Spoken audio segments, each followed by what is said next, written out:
To help us understand the dangers, consequences, and the importance of making the right choices, we have with us a very confident and responsible young speaker.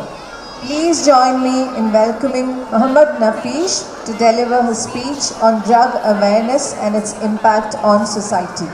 नमस्कार आदरणीय अभिभावकों और मेरे सामने बैठे हुए देश के भविष्य के निर्माताओं, आज मैं आप सभी के समक्ष एक ऐसी सच्चाई पर प्रकाश डालने के लिए प्रस्तुत हुआ हूँ जिसे स्वीकार करने से हमारा समाज कतराता है।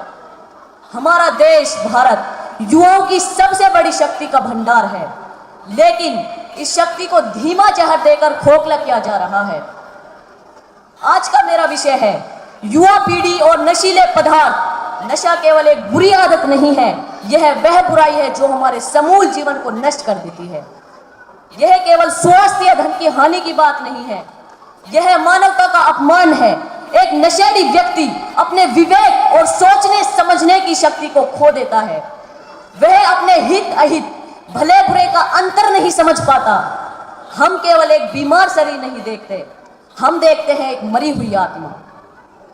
हम युवा भारत की सबसे बड़ी आशा है, लेकिन आज हम ही इस जहर के सबसे बड़े शिकार हैं। यदि हम इस राष्ट्रीय संकट के खिलाफ खड़े नहीं हुए तो हरे भरे पंजाब को नष्ट होने से कोई नहीं बचा पाएगा और न ही कोई देश के अन्य राज्यों को। ये संघर्ष केवल सरकार का नहीं है, बल्कि हम जैसे जनसाधारण समूहों का है। किशोरों की लत, नशे की लत का संकट अब सीधे हमारी कक्षाओं और खेल के मैदानों तक पहुंच गया है। नए आंकड़े बताते हैं कि 10 से 24 वर्ष के बीच के लगभग 32% युवा आज किसी न किसी नशीले पदार्थ का प्रयोग कर रहे हैं। सबसे चिंताजनक तथ्य यह है कि यह समस्या किशोरावस्था की दहलीज पर ही शुरू हो जाती है। 75% युवकों ने अपनी किशोरावस्था पूरी करने से पहले यानी 18 वर्ष की उम्र से पहले ही नशे की शुरुआत कर दी है। यह प्रवृत्ति शहरी और ग्रामीण दोनों क्षेत्रों को प्रभावित कर रही है और यह सीधे तौर पर हमारी शिक्षा प्रणाली को भी प्रभावित कर रही है। हाल ही में केरल में हुए एक सर्वेक्षण में पाया गया कि 70% उत्तरदाताओं ने 15 वर्ष की आयु तक नशीले पदार्थों का प्रयोग किया था और राज्यों में 10 से 17 वर्ष की आयु के अनुमानित 75,000 बच्चे नशे के अधीन हैं। सिंथेटिक ड्रग्स और इसकी शुरुआत भारत अब केवल पारंपरिक मादक पदार्थों जैसे शराब या भांग का बाजार नहीं रहा। हमारा सामना अब MDMA में LSD और क्रिस्टल मेथ जैसे शक्तिशाली और रासायनिक खतरों से है। युवा सबसे पहले कानूनी रूप से उपलब्ध पदार्थों की ओर मुड़ते हैं, जैसे कि तंबाकू और शराब, धीरे धीरे गांजे की ओर और फिर इन खतरनाक विषैले पदार्थों की ओर धकेले जाते हैं। आजकल तस्कर डार्क वेब, क्रिप्टो करेंसी और कोरियर नेटवर्क का उपयोग कर रहे हैं, जिससे यह संगठित अपराध बन गया है। अक्सर अपराध और गैर कानूनी हरकतों का कारण इन उत्तेजक पदार्थों का सेवन ही होता है। इन पदार्थों के उपयोग से नशा जनित मनोविकृति और अन्य गंभीर मानसिक स्वास्थ्य विकार बढ़ रहे हैं।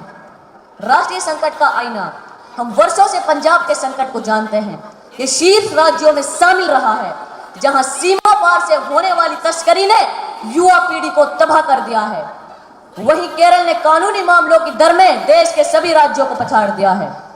2024 के आंकड़ों के अनुसार केरल ने प्रति लाख जनसंख्या पर 78 मामले दर्ज किए।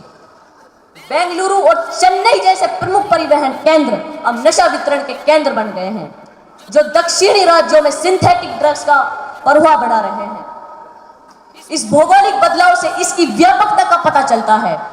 आदरणीय निर्णायकगण और पूज्य गुरुजन, आपसे करबद्ध निवेदन है, कृपया जज न करें बल्कि बातचीत का एक मजबूत पुल बनाएं।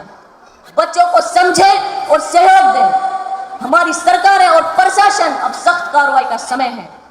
ऑपरेशन डी हंट जैसे अभियानों से ड्रग्स की आपूर्ति को जड़ से उखाड़ें और हाँ, स्कूलों में मानसिक स्वास्थ्य और मनोवैज्ञानिक सहायता को अनिवार्य करें। हमें क्लीन स्लेट जैसे पुनर्वास कार्यक्रमों को अपनाना होगा ताकि हम किसी को पीछे ना छोड़ें। और हम युवा, हमारी जिम्मेदारी सबसे बड़ी है। हमें न कहने की शक्ति को पहचानना होगा और सकारात्मक विकल्पों में अभिरुचि लानी होगी, जैसे कि पढ़ाई, कला या खेल। आज से मैं इस मंच से प्रतिज्ञा करता हूं मैं न तो हुए नशे को छूऊंगा और न ही इसे किसी को छूने दूंगा। आइए हम सब मिलकर भारत की शक्ति बने, उसकी कमजोरी नहीं। धन्यवाद। जय हिंद, जय भारत।